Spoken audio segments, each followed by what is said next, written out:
All right, welcome to the October meeting of the Southampton Village Planning Board. Could I have a motion to open the meeting? So moved. All in favor? Aye. Aye. If everybody could silence their cell phones, that would be great. We have a new procedure, which we're going to try and start this evening. We have installed, the village has installed more audiovisual capability, and There's an echo. well, it's part of the new procedure. We have new amplification, new cameras. Hello. And whenever an applicant comes to address the board, the idea is to bring a set of the plans being discussed, lay them out on the table so that the camera can then focus on it and the folks at home can follow along with us, which will be exciting for them, I'm sure. This is the first time I've heard you You can hear now. You can hear? without, I can understand what he's saying. Great. That's a great sound system. Excellent. I put a microphone up on the mic.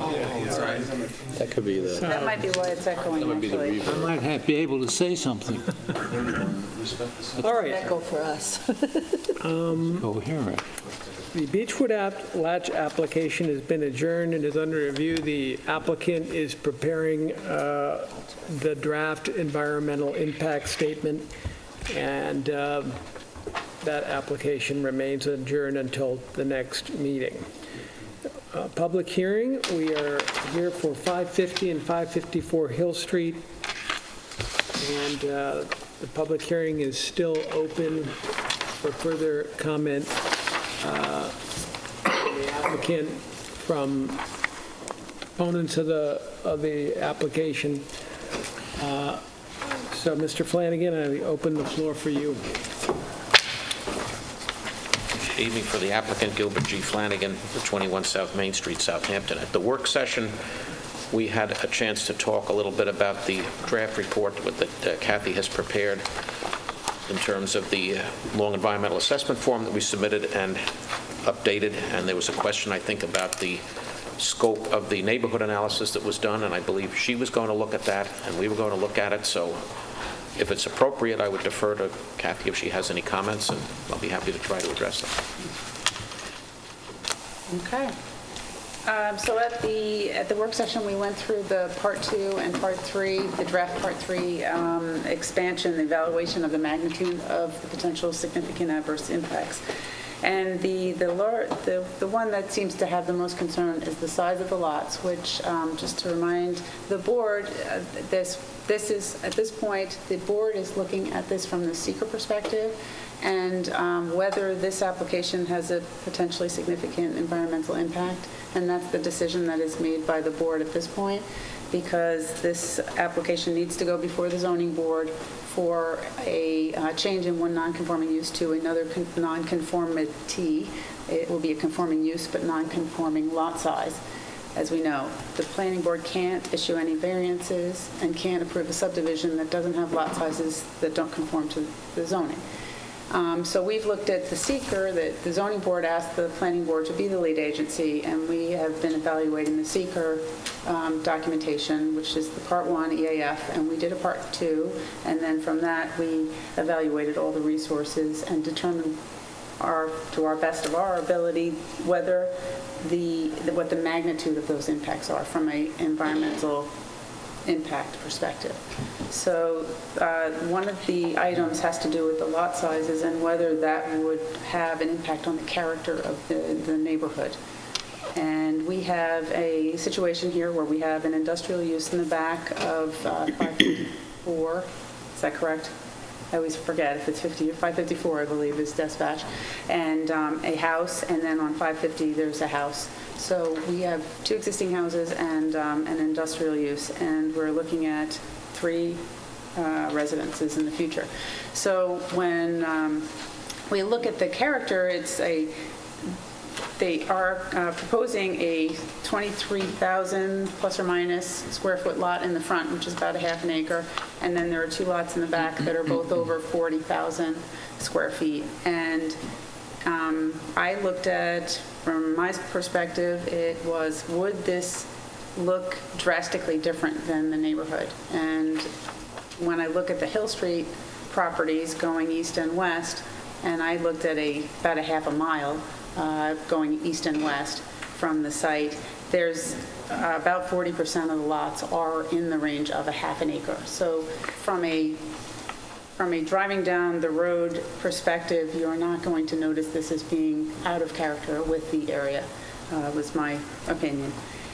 As far as the lots in the back, which are an acre, then we kind of go back into whether this is consistent with the lots in the area. And I did do, I was asked to look at the lots that are south of Hill Street in that neighborhood study. So I have a little map here that, I don't know if you can zoom in on that, but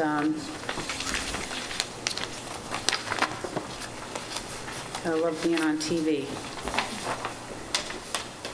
Okay, so the lots that are fronting on Captain's Neck Lane here in the yellow are 20,000 to 30,000 square feet in size. There's actually 3 lots in that area that are less than 20,000 square feet, and then the rest are either 40,000 square feet or larger. And then you can see the light pink that front on Halsey Neck Lane. Those lots are all quite large. They're all quite consistent with the R120 zoning, which is the 3 acre lot size.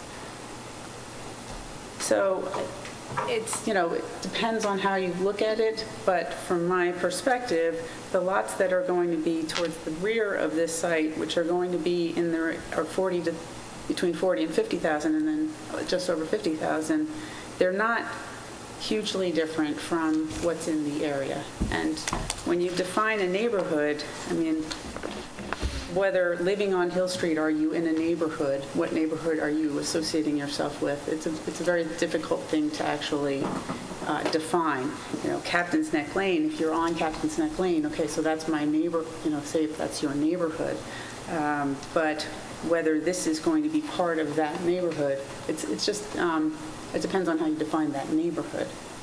So you're going to look over the fence and see your neighbors and be part of a group, or is it where your driveway is located? So I don't know if that helps you, but as I've said, what I said at the work session is that I feel that the zoning board is going to need to make the decision of whether this is a beneficial change in the use. And, it's consistent with the comprehensive plan. The comprehensive plan did, say this should be a residential use in the future. Maybe not specifically, but on the land use map. And that will be their determination.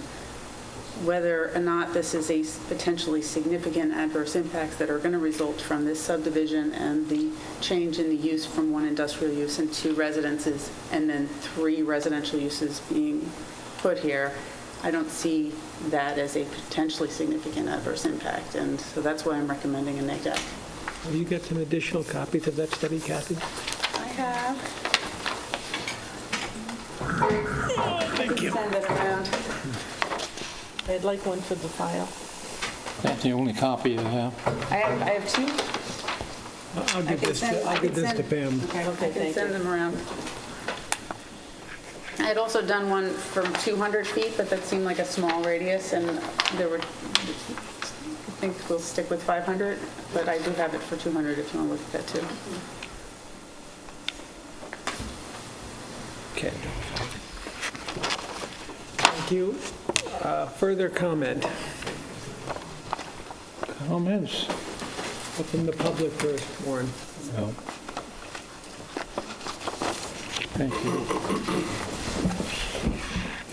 Good evening, Chairman, members of the board. David Kirst from Matthews, Kirst & Cooley here tonight on behalf of PHB Realty. I think part of my issue here is the comparison here to the, in my opinion, quite frankly, ridiculous original application that was put in for 4 lots and 7 houses on this property. To now it's being seen as, oh, well, they've come down from asking for essentially a nuclear power plant to get built in the village to something that seems slightly more reasonable. But when you compare it to the as-of-right zoning of this property, it's still too much of a reach. You're looking at 17 area variances, as well as the additional variance for the change of use, which I think that that's being kind of interpreted very loosely by both the zoning board and the planning board. That's a specific variance to grant a certificate of occupancy for a change in a non-conforming use. Not to grant an extra lot, not to grant a subdivision, not to grant extra density, to grant a change in a non-conforming use. There's nothing in the village code that entitles or even permits any sort of as-of-right change to this extra lot with extra density. And part of the density as well, up until December of last year, actually I think maybe earlier this year, we were looking at maps that showed guest cottages on these lots. So we had 3 lots with 5 houses, which those, now that the houses which were pulled off, I believe at the request of the board, they were placed on there, potential footprints, potential structures, those are now gone. What's not to keep them from coming back at some later point in front of the zoning board by the applicant? I think that's something that needs to be discussed as well. They were looking at 5 units of density on these 3 lots. Now there's no footprint shown, there's no structures shown, and I think that's problematic for our client, and I think it should be for the village as well. One of the numbers I want to hit you with is 100,000. 100,000 square feet of lot area. That's the variance that's being requested for one of the 3 lots here to make it conforming to the R120 zone. The 2 other lots require 60 and I think 58,000 square foot variances to make them conforming to the R120. That in itself shows this isn't compatible with the master plan, the village code, and would be a significant departure from that and a significant impact for the parties in the village who rely on the village code for the enforcement of the regulations therein and for the development of the neighborhood that they live in. In Mr. Emilita's report, it's discussed how this lot line, the zoning line down the middle between these 2 lots that separates them must have been some sort of mistake. I think it was very intentional. This lot at that time and throughout history has had this non-conforming use on it. And the whole purpose, I believe, was to get everybody in front of these boards where something reasonable would have to happen. And the current application is not reasonable in our opinion.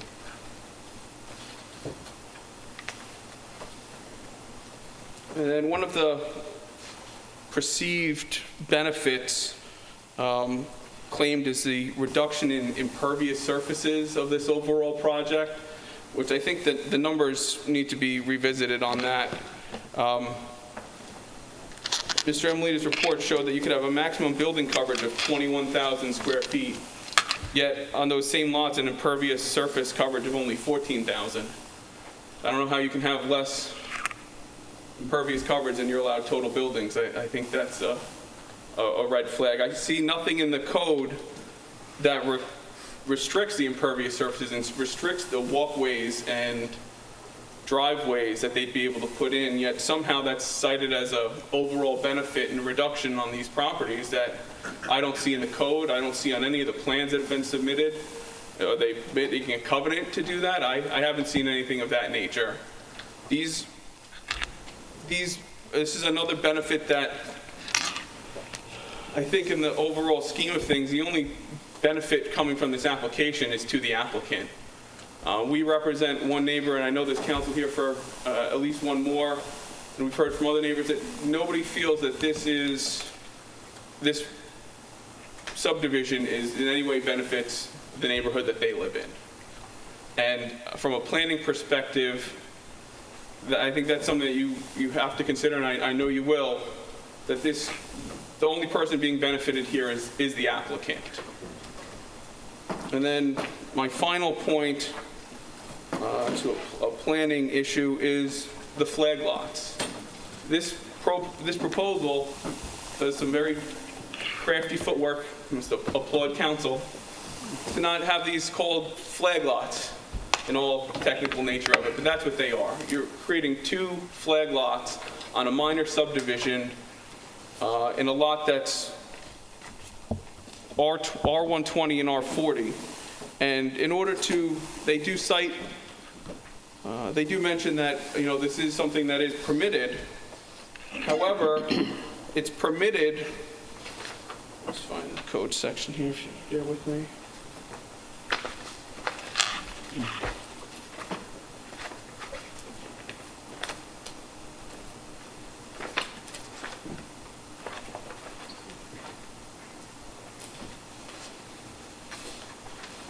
There we go. Minor subdivision. Such arrangement would offer no difficulties for traffic safety, would result in larger than usual lots, would offer well-shaped lots, and would not be a means to circumvent a standard lot and street arrangement. That's all this is. This is undersized lots with intentional flag lots to circumvent a standard street arrangement. It's not good planning, and I hope that the board will recognize that. Thank you very much.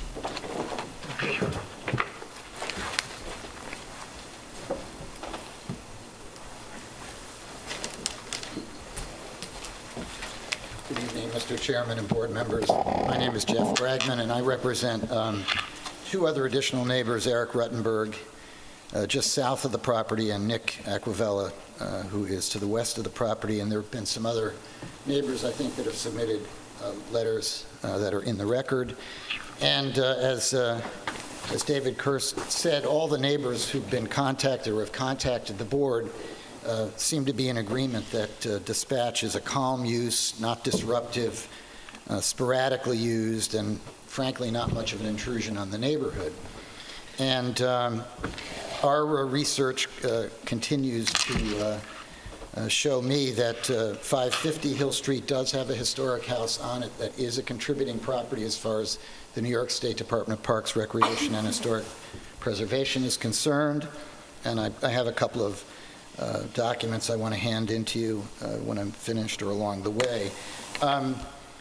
Mr. Amelita's reports have gone into some sort of mathematical calculations to demonstrate to the board that everything's okay with this lot arrangement. My favorite one is when he takes the 3 lot sizes and puts them in a jar, shakes them up, and then averages out the lot sizes. And when you do that, he's able to say, well, they look just like R40 lots, which they do, but frankly, it's a way of not acknowledging the facts on the ground, including the fact that the front lot on Hill Street is a 20,000 square foot lot, which is not even in the zoning district that applies to this lot, which I find rather surprising, that an applicant can come in front of a board with a property that's 39% of it approximately by square footage is in the R40 district, 61% of it approximately is in the R120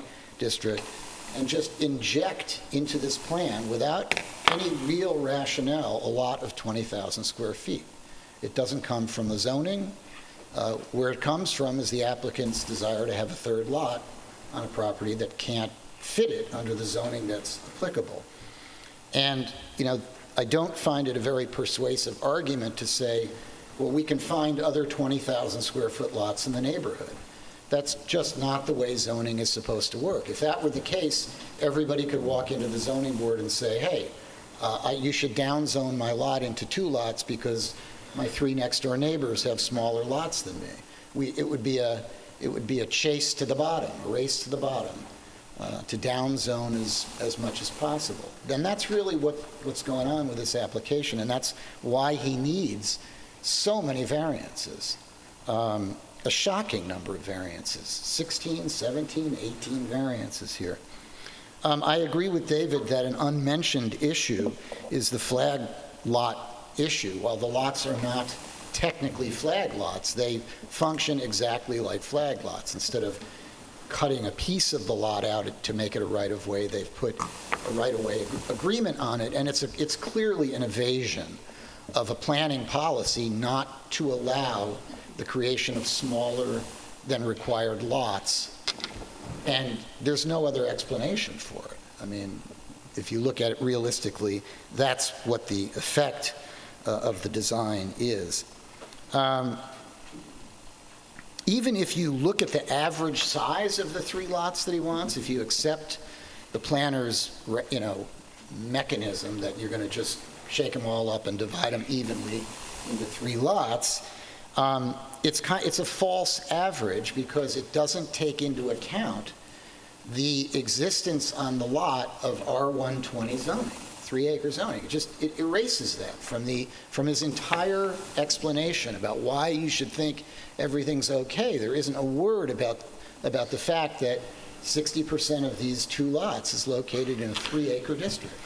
So what do they do when the facts are inconvenient? They erase it. They don't even talk about it. Interestingly, Nelson Pope's memo rather candidly highlighted the same fact when they wrote in the EAF, not considering the zoning requirements, the proposed lot is not inconsistent with many lots that front on Hill Street. I found that sort of an amusing statement in its candor, because all I've done for 25 years of lawyering in front of boards like these is consider the zoning requirements. It's sort of the basic thing that we're doing here. I mean, that's your guideline. It also kind of ignores one of the fundamentals of SECRA, which is that when you're trying to decide, make a determination of significance, you've got to look at these criteria that they have that are indicators of potential serious adverse impacts. And one of the relevant ones is, does the plan create a material conflict with the community's current plans or goals as they're officially approved or adopted? It doesn't say, does it create a material conflict with the lots, 2 blocks away that were zoned in 1950. It says, is what the application currently is going to do, does that conflict with enacted, approved, adopted plans? And the answer in this case is yes, obviously it does. So not considering zoning requirements is precisely what you're not supposed to do here. That's a double negative. Considering zoning requirements is exactly what you're supposed to do under SECRA. You're supposed to see whether the plan that an applicant brings forward creates a material conflict with the community's goals, which are enacted. They're on paper. And it does, clearly. And it's rather bold. I think the notion that you can just decide yourself what the zoning's going to be and say, I'm entitled to get a 20,000 square foot lot, even though my lot has never been zoned R20, is just startling. So I brought back for you some documents which I previously produced using an engineer. You probably are well aware of what the lots look like currently. So I just brought sort of an existing conditions map of the property back. I think I'll do this at the end so I don't have to waste your time now. But what we also did is we calculated the percentage of the lot that is in R120 zone and the percentage of the lots that are in R40 zone.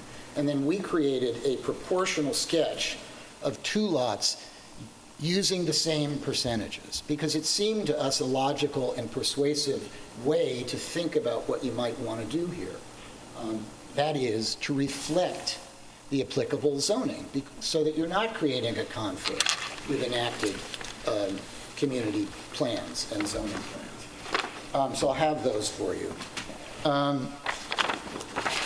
Interesting, your local zoning law, 116 section 28B, empowers you to grant variances for lots across zoning boundaries, and I think it's worth taking note of the fact that in doing that, the Village Board of Trustees leaned the policy in favor of the more restrictive lot. So it was saying to the zoning board, yes, you can grant variances on those lots, provided that you extend into the more restrictive zoning district.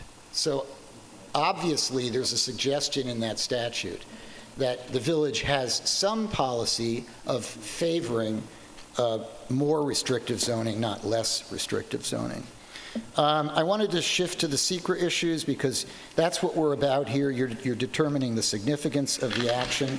And I wanted to remind the board in as plain English as I can translate secret that when they talk about what the action is, the law is talking about every aspect of this application because actions typically consist of a series of steps and a series of approvals. So the fact that you're only dealing with a part of this application, the planning board part, does not free you from the responsibility of considering what the zoning board is being asked to do.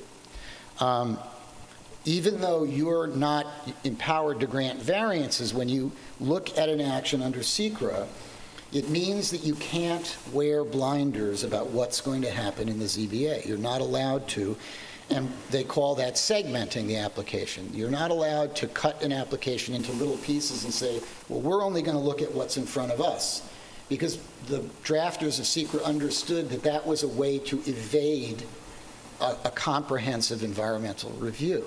And so what I wanted to say to you tonight is that a big part of the significance of your review, and something that you must keep in mind and discuss and think about when you write the EAF Part 2, is that if you were to ignore what they're asking for in front of the ZBA and just make a determination that, well, as much as we can see within our narrow field of vision, we see no impacts, you are giving them an easy pass in front of the zoning board. Because if you were to neg deck this, issue a negative declaration saying there are no adverse impacts to the neighborhood, no impacts to the enacted zoning plans and goals as officially adopted, that's going to tie the hands of the ZBA, because they're not going to be able to say that, oh, the benefit, the detriment to the community is greater than the benefit to this applicant.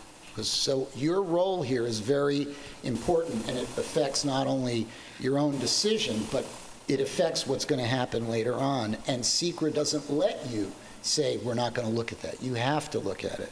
And I would suggest to you that the fact that this applicant wants 16, 17, 18 variances, in and of itself, that fact alone suggests that this application has a significant adverse impact on plans and zoning codes that the village has duly enacted. And I'll maybe bolder than I should in saying that this is a friends and family application. I don't think if the applicant were not a village official, I don't think this board would even entertain an application if I brought in something and asked you for 16, 17, 18 variances, because on its face, if you need that many variances, effectively, you are rezoning this property. You're legislating this property, and that's not what should be going on here. This is a dramatic application, and I know the applicant has said, well, don't worry about it. It's not going to have a significant precedential impact, but it has to have a precedential impact. Even if somebody comes in who doesn't have a commercial use, it invites someone to say, okay, well, I don't have a commercial use, but you gave him 17 variances so he could have a 20,000 square foot third lot. I only want 8. Or is 8 enough? 9, 10, 7, 5. Any application in that range, 5 to 10 to 15 to 17, those are completely unusual. I've never seen an application like that in all the years I've practiced. I mean, this is a major departure from zoning. So under SECRA, you're supposed to review the EAF Part 2, but it's supposed to be your document ultimately, so I'm hoping that you guys will put some input in and come up with a document that's not just written by the planner and signed off on. You're supposed to review the criteria that describe the relevant areas of environmental concern, thoroughly analyze them, and then set forth your determination of significance. I think the significant criteria are the creation of a material conflict with the community's plans or goals as officially adopted and approved. That means that your job is not about pleasing friends, it's about protecting plans. It also, another criterion that you're supposed to look at is impairment of character of the historical, architectural resources and neighborhood character. My information remains that that house close to Hill Street is a contributing property. We have a letter from a few years ago, 2014, confirming that from the state. If you go on their CRISP site, which is Community Resources, it's an acronym, I forget what the rest of it is. It's listed as a contributing property. The applicants say it's not important, or they say our advisor says it's not important. That's not how you change a duly adopted, state-adopted historic society. You don't have a local official say, oh, it's no longer relevant. You've got to change. It's part of the inventory that's filed in the state, so it's relevant.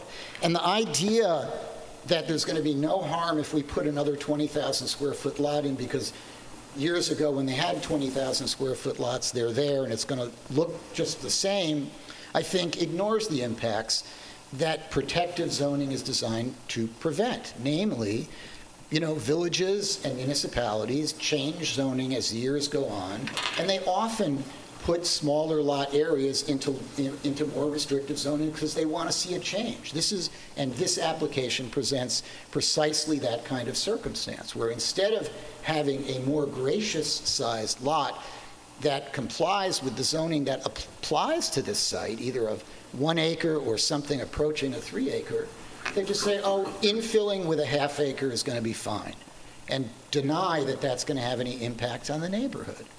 And again, I just think that contradicts the basic mechanism and intention of restrictive zoning. The other thing is that type 1 actions carry a legal presumption that they're likely to cause significant adverse impacts. And that creates what all the lawyers refer to as a low standard for requiring an impact statement. So the test is, if there may be an impact, there must be an impact statement. So the standard of proof is very low. It's just if it may happen. I don't have to prove that it will happen. If it might be an impact, then we must require an impact statement. In contrast, in order for you to issue a negative declaration, which is the jargon for saying there are no environmental impacts, it's a high standard. You must establish that there will be no impacts. So the standard to just push this thing through without any further review is a high standard, but the standard to require an impact statement is a low standard.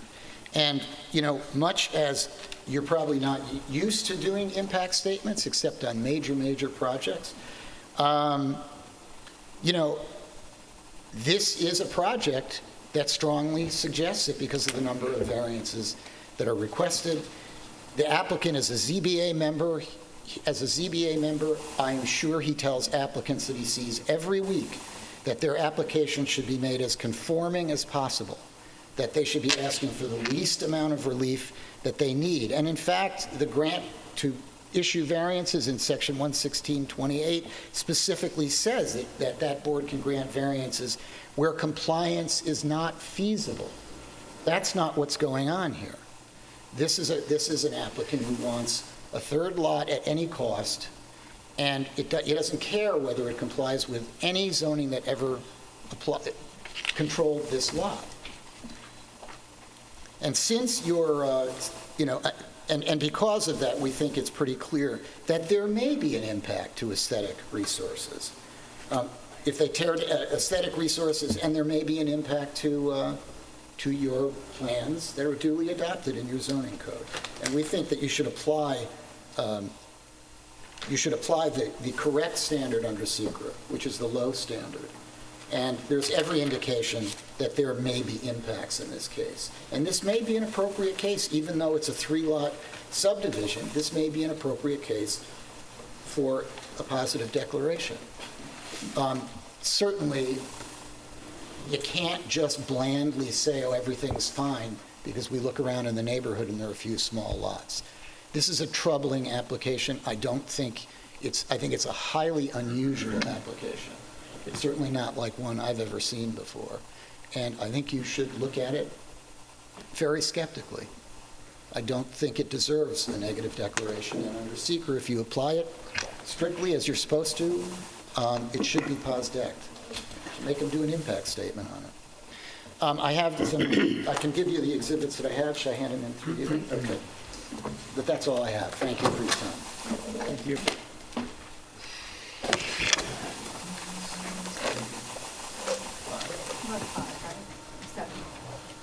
Seven or eight, yeah. Why don't I just give you, I'll give you the whole 9 yards. Everything is, we've done 10 of it.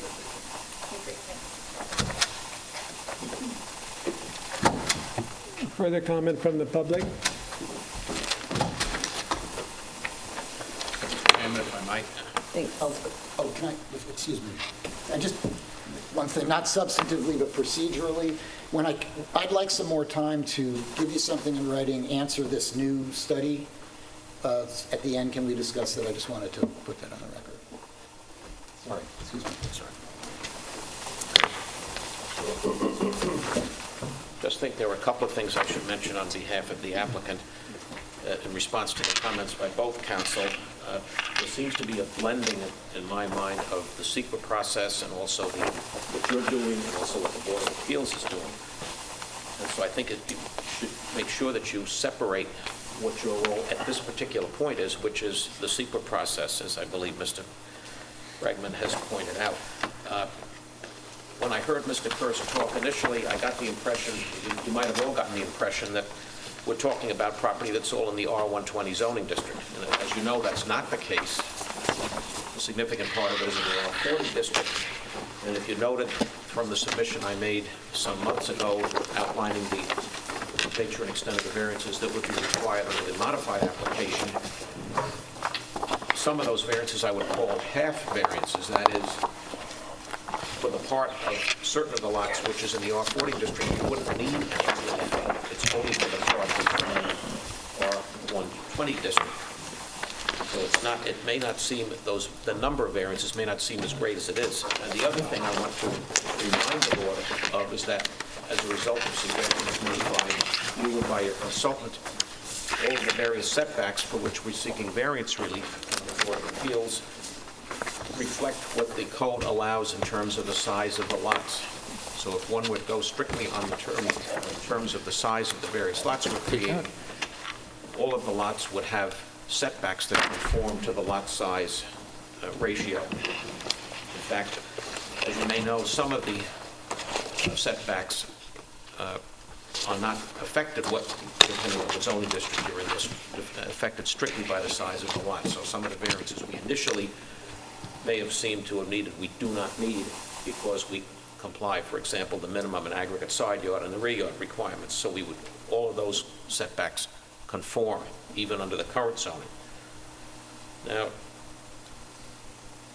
I think that you've heard your consultant talk about the character of the neighborhood analysis. The fact of the matter is, I think what SEQR looks at, more than perhaps what the zoning code says, is what the neighborhood actually is.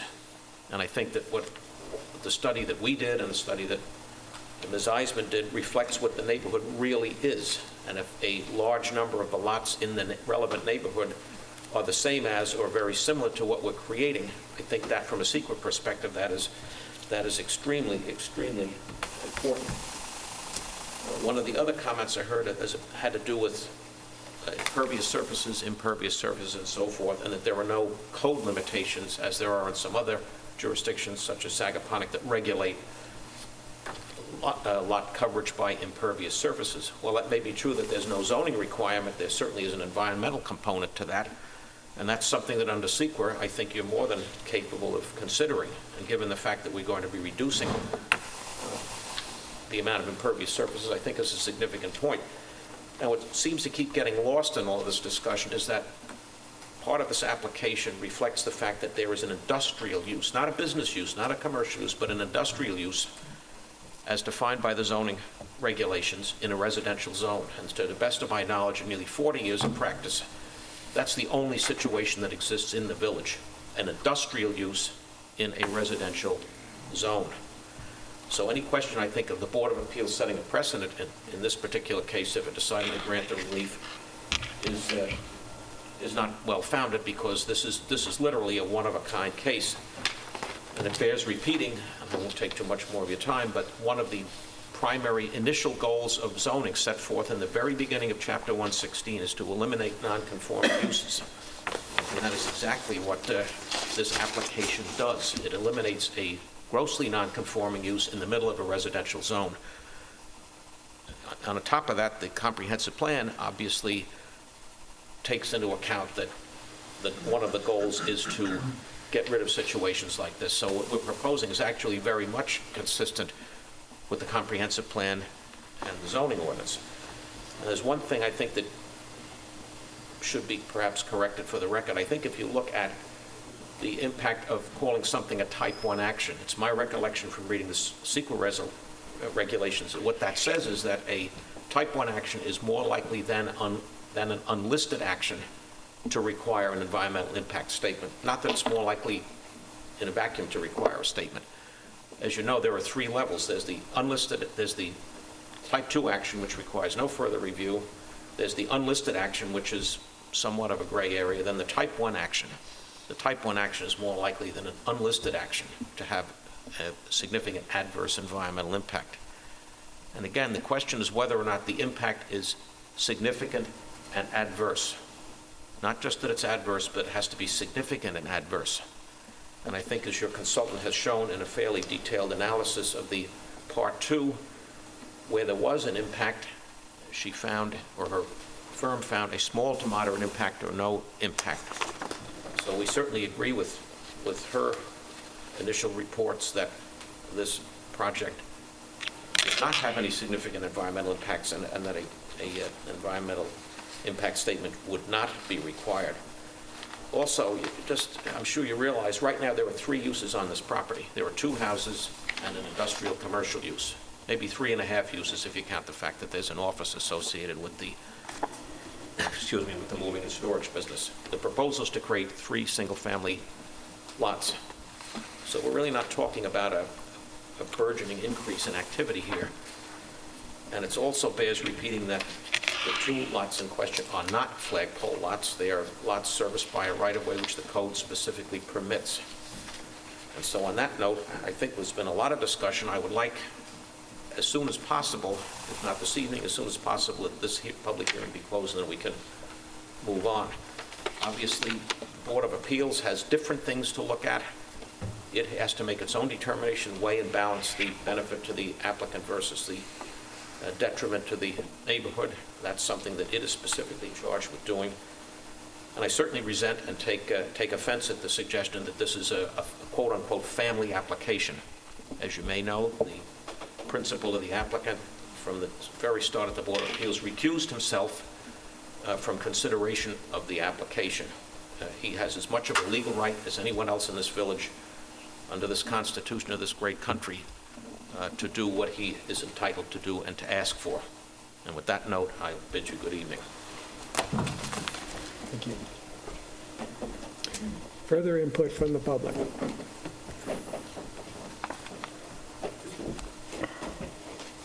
In regards, David Kirk. Just in regards to timing, we second Mr. Bragman's request for additional time to put in a written response to the EAF. That was Part 2 in the narrative from last week. That I understand the applicant's desire and now his request to close this public hearing tonight, but there's been significant delays in time for material submissions on behalf of the applicant. I think at this point it would only be fair to provide the same courtesy to the neighbors. Thank you. I just want to get this thing closed up. I don't want it to become a ping pong battle of you're going to say something about the study that's been done, then they're going to want to say something about the study that's been done, then you're going to want to say something about what they said, and we just keep going back and forth, and somewhere we've got to draw the line where everybody said what they need to say. I know that two of my board members would like to make statements on the record of this application this evening. And I invite them at this time to do this. Mr. McFarland? And Bo said I should state something for the record, which I'm happy to do, because I've gotten on this board when this matter had long been considered, so I'm trying to catch up to what's at stake. I can observe that a lot of effort's been put in on it. I don't know all the people involved in representing the applicant or the neighbors. It's an accident that I know virtually all the neighbors and people who've rented the houses, and I have heard on their basis, from them on a volunteer basis, their comments. The people representing the applicant include some of the finer lawyers I know and people making applications around here. So I come to this with a bias that says I'm sorry to be in the position.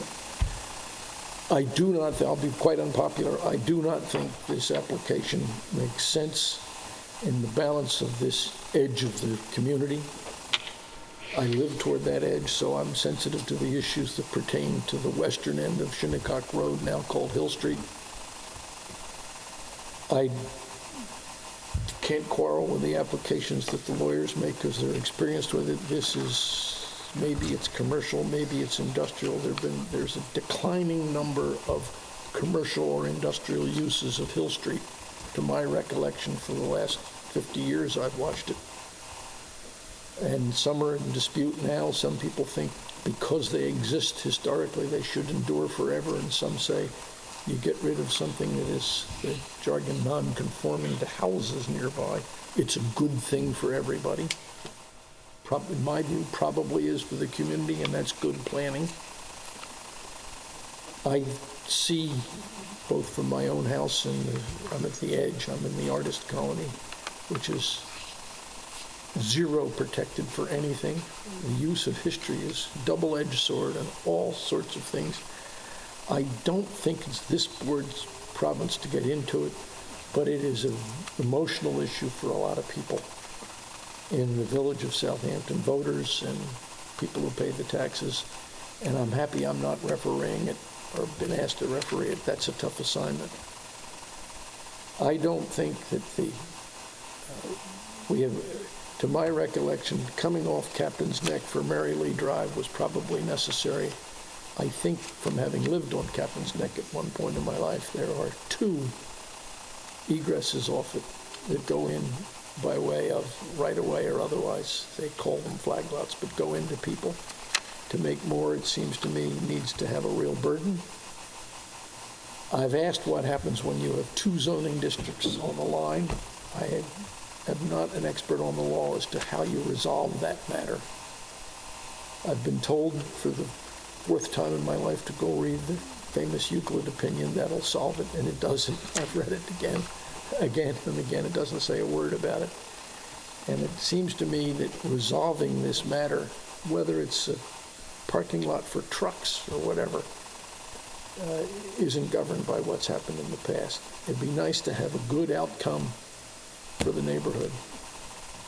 I went back and got every available record I could find on whatever the laws are and everything else that deal with 62 Captain's Neck Lane, which wants to have a right-of-way going through it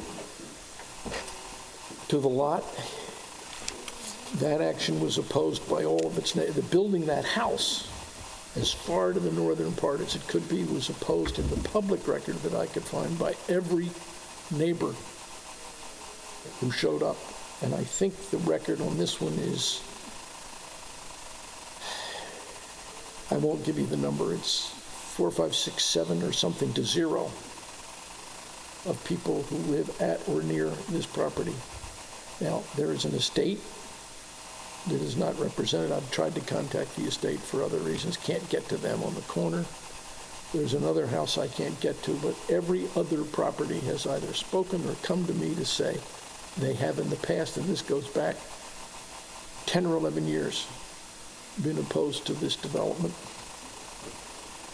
I don't think coming off Captain's Neck Lane where it's proposed makes sense to the neighborhood from a, I'll call it a geographic or physical point of view.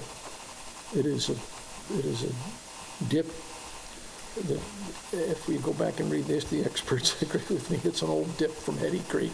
It doesn't, you can do anything if you want to, but on balance, it doesn't make sense for continuing this end of the village where the zoning does change dramatically south of Hill Street. So right now, with the current proposal, if we approve it under the environmental point of view, all the decisions will be made then by the zoning board. The proponent is a fine man. I've never dealt with him directly on anything, but anyone who works on the zoning board is a selfless civil servant or citizen. I'm all for supporting him. I have had people tell me they have been unable to get counsel to represent them because counsel do not want to be opposed to a member of the zoning board. Maybe that's true, maybe it's simple, but that's not the way a community ought to run. And I am convinced that the zoning board will do the right thing, but whether I don't think it should have been 4 lots. I don't think it should be 1 lot, not in that neighborhood. I think with the edge, it probably should be less. I guess the zoning board has to make the decision, and I certainly hope it'll be something that's in keeping with the 2 major lots that are next to it, including the proponent's own lot is one of the largest ones. It's contiguous to it. And I hope that the community will do it. That's my view, but I don't think this board should pass that judgment, either under the law that we've been given to approve, or the delegation for the zoning board, which as I see it is a chance to say, okay, if whatever they're proposing doesn't harm the environment, the zoning board will take the rest. I don't think the responsible decision with what the neighborhood has said about it, all the people living there have said about it, that's the responsible thing to do for the planning of this edge of the community. And there are other issues right in the neighborhood that right now partake of these same issues. History, neighbors' use, and what that trend is of the village along what was, originally it was the Route 39, now it's just a street that's run, I think, by the untoward traffic light. So that's my view for the record. I would be opposed to approving it. If we have a vote, whenever the vote comes, I would be opposed to approving it as it's been presented. Thank you, Mr. Hamer.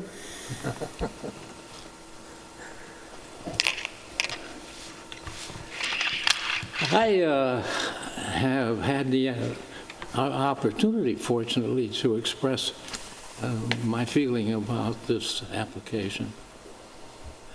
And it's a negative feeling, and I didn't come to that conclusion just out of a whim or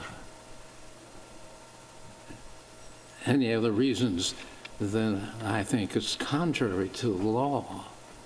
And I'm a great believer in the zoning code. And it's the only anchor that I really have to talk about. It's not a question even of the environment or, I don't know, any personal reasons. I just, when I first saw it 6, 8 months ago, I can't remember, I accosted the attorney who was recommending it and said that I was opposed to it, that it made no sense to inject this subdivision into that location south of Hill Street. that it violated, and I'm not going to, I'm fortunate I don't have to repeat Mr. Bragman, we've been here long enough. But I have to tell you that I certainly believe what he had to say about this application, and pretty obvious as far as any voting on me when we get there as to where my position is. With that, I'm going to see what happens.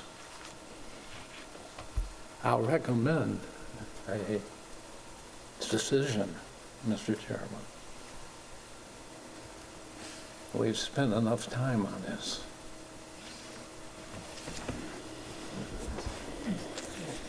Steve, anything? I think the most important thing for me in looking at this is looking at the elimination of the non-conforming use, which is the industrial use. I think everything else is, like you say, the ping pong ball back and forth. And if I look at what they're asking for now, which is a couple of lots that are marginally conforming and one that's a little less than marginally conforming, I don't see any violent impact into that neighborhood. So I realize I have to go to the ZBA, and I am not sure what's going to happen in the ZBA. But my opinion is the elimination of the non-conforming use is the tail that's wagging the dog for me. What would you eliminate? The non-conforming use, the industrial non-conforming use. Industrial, it seems to me, they park trucks, and it's a parking lot. And I don't know, if that's industrial, we've had industrial uses along, we have had one recently across the street from on Hill Street too. Just, it's a parking lot, you know. Now it's a parking lot for the policemen because it's idle. I mean, it's commercial to me. Why? The one we got rid of with John Punnett was a plumber. Good idea. Is that commercial or industrial? Maybe it depends on how big your truck is. I agree with you, though. That's very important. That's a good development for the village. Good development. Well, my sense of the board is that they're prepared to vote on the positive or negative declaration. Would it be appropriate to do that at this time, or do we need to postpone? It's your discretion. I have some respect for the request of the opponents to submit a document. I don't think it should be ping-pong, but you know, there's been an awful lot of time expended here to make the record as complete as possible. I think that some time should be afforded them, a week or 2 weeks, to make the submissions. If they gave a document to the applicants at council within a week, and then the applicant feels they need to respond another week, so that's closed within 2 weeks so that your board can vote on this. You could vote at the work session. You may not want to do that, but at least to shut this thing down. But it's going on for several years. I'm sorry, I just don't feel that depriving somebody the right to make a comment on a submission recently handed in to be expedient about it. But other than that, you can vote on it tonight or any other time you like. It's your discretion. If we can get this, if you, Mr. Bragg, if you guys can prepare your response, provide it to the applicant can respond to your response all in advance of our work session, so that we can get this to the point of decision by the next meeting. Would that be acceptable to you? When is the work session? Oh, 3 weeks from today.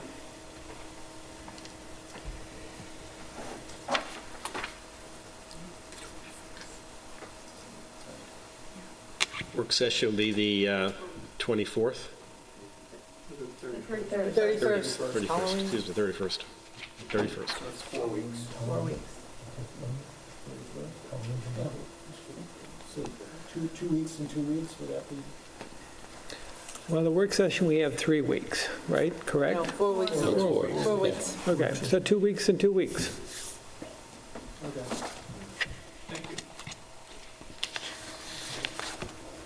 That would be the 17th. So the opponents to submit documents, provide applicant's attorney with a copy on or by the 17th, and then if the applicant so chooses to submit a responsive document to that by or on the 31st.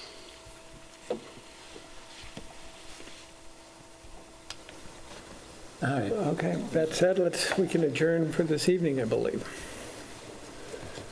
This application, can I have a motion to adjourn the 550 and 554 Hill Street? So moved.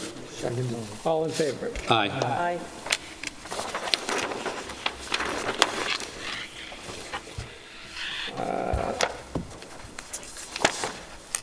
Moving into the tennis court review, we have 6440 Ox Pasture.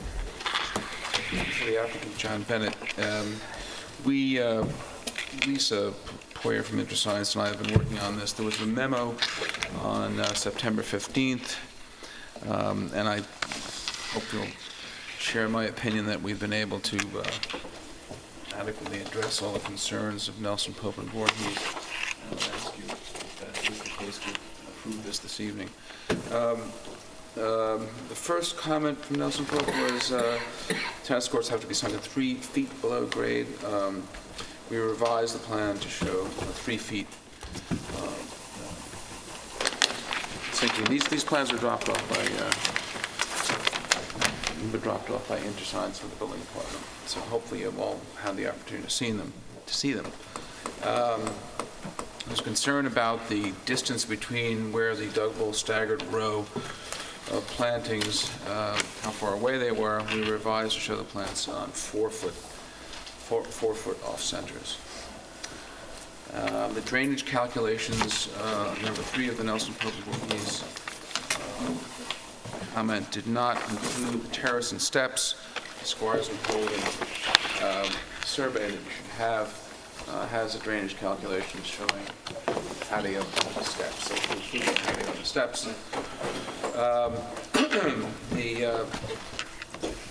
What we've done with the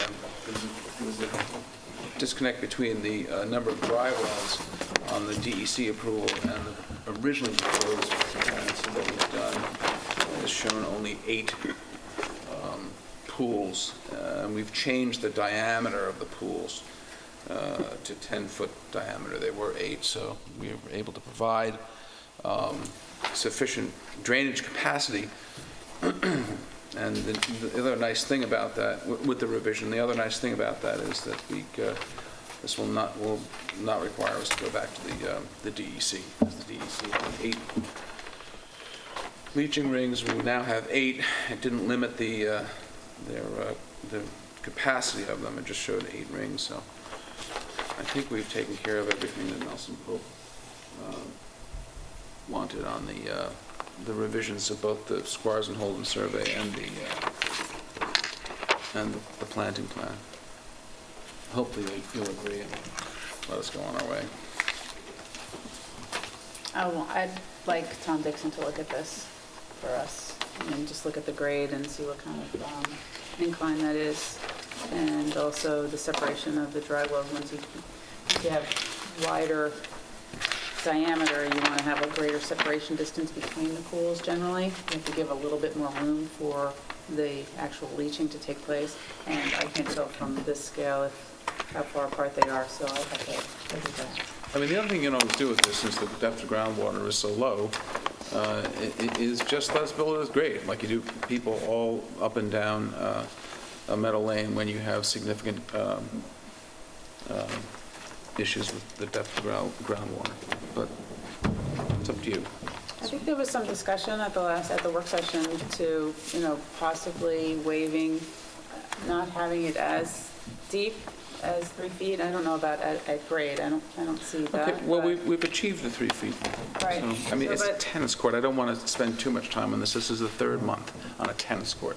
This is the first month. No, it's not. We discussed this. I'm concerned that the standards specifically talk about not pushing dirt up around the court, and yet it seems like that's exactly what we're doing here. And I've been on the planning board, I don't know how long ago, 8 years, and I've never had an application where we've done this before, John. That's the only way to achieve this depth. So you either that, then let's just have it at grade. I mean, I would tend to agree with you. I mean, we're creating an artificial sinking of the tennis court here. But it's in your hands. I mean, the only way we can achieve this is to have that mounding. You're right, and I can understand why you might sort of scratch your head and say, why are we doing that? Yeah, but then I don't think again, it's up to you folks. I mean, we can achieve it by doing this sort of mounding. I understand why the board didn't like the first iteration of it, but now we've tried to slope it in a more gradual way. But again, you still have an issue where really what you're doing is creating this sinking. It's not like you're on a farm field lot where you can dig down and truly sink the court. You're right. But anyway, I'll leave it in your hands. The engineer will take a look at it. But however you guys want us to approach this, that's what we'll do. And I'm sorry, you're right. There was the work session was last month. You're right. Sorry, I was thinking in my mind that was 2 months. But Do you want to add your comments about Yeah, I think- potentially using? Yes. He apologized to you? I didn't hear that. Yeah. what? Oh, I apologize again. to her. I'd never apologize. I am not asking for that. Really bad. I am not asking that. But I think you could Kathy, I'll actually, apologize with I the think, top of a hat. I think they can, I'm not sure what I'm getting here, Mr. Chairman. About 5 or 6 years ago, I can't remember, but Bo knows, and Kathy knows, we had an application from a house in the Hawaiian Dance area for a tennis court. And a nice man came in representing the owner of the property, asking for the tennis court to be at ground level. So we had the zoning code, which said 3 feet, as I recall. He said, well, if she plays tennis at the 3-foot level, 3 feet beneath the grade level, the air is foul, and it will affect her health, and she would become ill. And we want, and here is my documents, and he had an inch-thick pile of health comments on playing tennis according to the code. And then the board spent 6 months. We had 12 meetings before we returned the application to the applicant. I have no idea what Warren, happened. I'm sorry.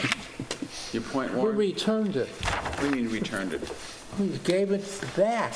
We said, if you don't want to comply with the 3-foot depth, then you can't have a tennis I court. can comply. Excuse me? I can comply. Some of the members don't like the way, and I understand that, the manner in which I'm getting there.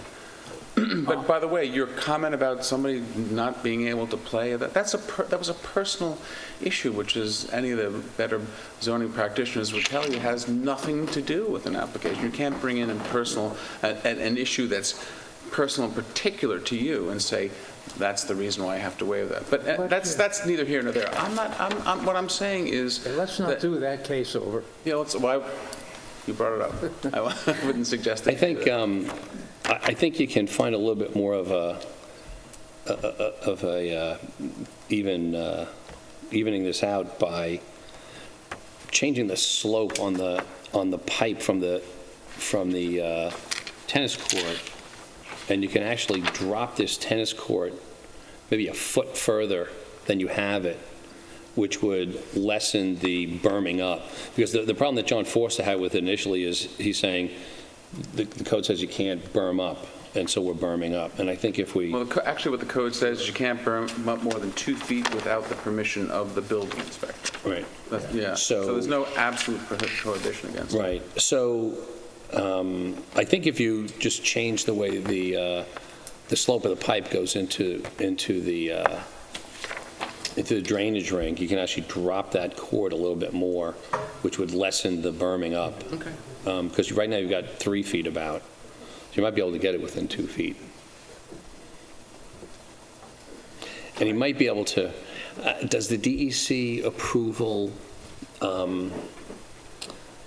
say that we can't use an alternative drainage system? Like You can't use a Coltech Coltech or something system? like that? Well, we'd go back and modify it, but if that's what the board wanted us to do. I just think it would get you more in conformance. But I mean, if that's what the board wanted us to do, that's what we'll do. I'm not going to sit here and say we're not going to go back to the DEC.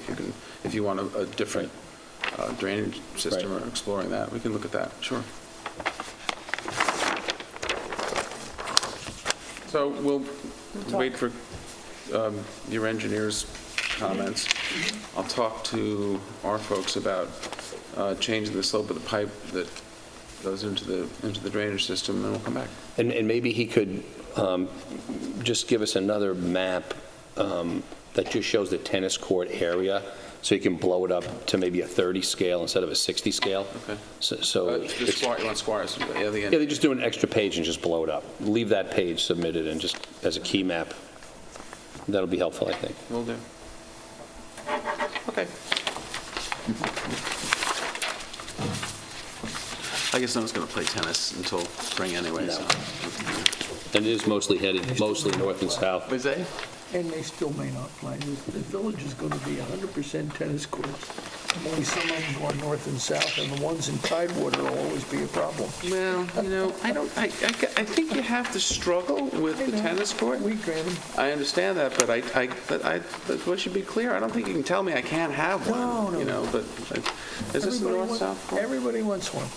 It's mostly north-south. Tennis court, swimming pool, and Mostly. parking. Yeah. Nothing left. Make a motion at the request of the applicant to adjourn for purposes the 640 Ox Pasture LLC to the work session of October 31st, public meeting November 7th. Second. All in favor? Aye. Thank you. The items on the agenda for subdivision review, Right? Beach Plum Meadows has been adjourned. No, any further information on that, Mr. Flanagan? There's really nothing for you to do. Actually, as you may recall, preliminary approval was granted and it was extended to December. I just wanted to let you know what was going on, that the town has made an approach to my client, and there's a public hearing, I think, on the 11th of October. We'll see whether or not the town, in fact, will purchase the property. And if that happens, then it's academic. If they don't, then we'll be back to you to keep moving. But we're hoping the town will do the right thing. 11th or 13th? Thursday or Sorry? The 11th? the 13th? The 11th. I believe it's the 11th. Tuesday? Or Are Thursday? they usually Thursdays? No, this is the town, the Southampton Town Oh, the Board. town. Town Board. We're thinking of the village. No, I think it's town. No, the No, town, the I'm village sure it's the meets on 11th. Okay. Make a motion at the request of the applicant to adjourn for all purposes the Beach Plum Meadows LLC to the October 31st work session, November 7th, public hearing. Second. All in favor? Aye. Menon East at 276 North Main Street is pending decision. Yeah, I don't have a decision for the applicant this evening. That will be on, by the work session or the November hearing. Same thing with Donahue. In site plan review, the Village of Southampton. In the file is a decision approving the site plan application of the village as amended. Approve the procedures. An affirmative vote on the motion will be to approve the application. All in favor of the decision, say aye. Aye. Aye. All against, say nay. Which is this? Which is this? This is The ambulance. Ambulance? Pay attention. The ambulance. I think it's terrible planning and everything. I don't think we should review it, but environmentally, it's quite responsible. Is that an aye? Yeah. I think. It's a reluctant aye, a conditional reluctant aye. The record should show it's conditional to the left and right. Don't think we should have voted. Somebody else's problem. 71 Hill. I don't think you need any action at all on 71 Hill Street or Herbert Real Estate unless John has a comment. No, we have to wait on it. Just waiting on, you're Waiting on both. Yeah, So it's an indeterminate adjournment. oh, yeah. Alrighty. Nobody came from the village. No need to, it's been adjourned. No need for any action. So that leaves us with minute approvals. Annette, Antoinette, we are ready to do, August is all set. September, I just need a couple comments. so it would be. We approved August at the work session, We right? did, I apologize, I wasn't looking down. September, we do need to hold it, right, because I need to Okay. get it to you. Okay. So that concludes all the, Can we talk about Herbert Real Estate? Yeah, do you need anything to say? Yeah, I do. I want to know whether or not you'll approve it next month pending subject to zoning board of appeals approval. Why should we not? Excuse me? Why should we not approve it? Oh, was that what Bo said you were going to do? Yeah. He's going to write a decision. No, I didn't say I'd write a decision. I just said there was no action pending. Do you think there'll be a decision next month by the Board of Appeals? Well, the zoning board of appeals was only waiting for the official word from the planning board that they wanted the board to grant two as opposed to one variance. Right, we gave that to them at their last And you meeting. did, and you did. Yeah, I know, you gave them a letter, but there would be no reason, I mean, the ZBA meets, what, Fourth Monday of the fourth month. Thursday of the month. If you have a positive zoning board of appeals decision, can you have the decision ready for November? Yes. Okay, So, that's all. Yeah, I didn't get any indication other than that they were willing to grant it, they just wanted to hear from the board, so if we could have it for November, just if you could, that'd be great.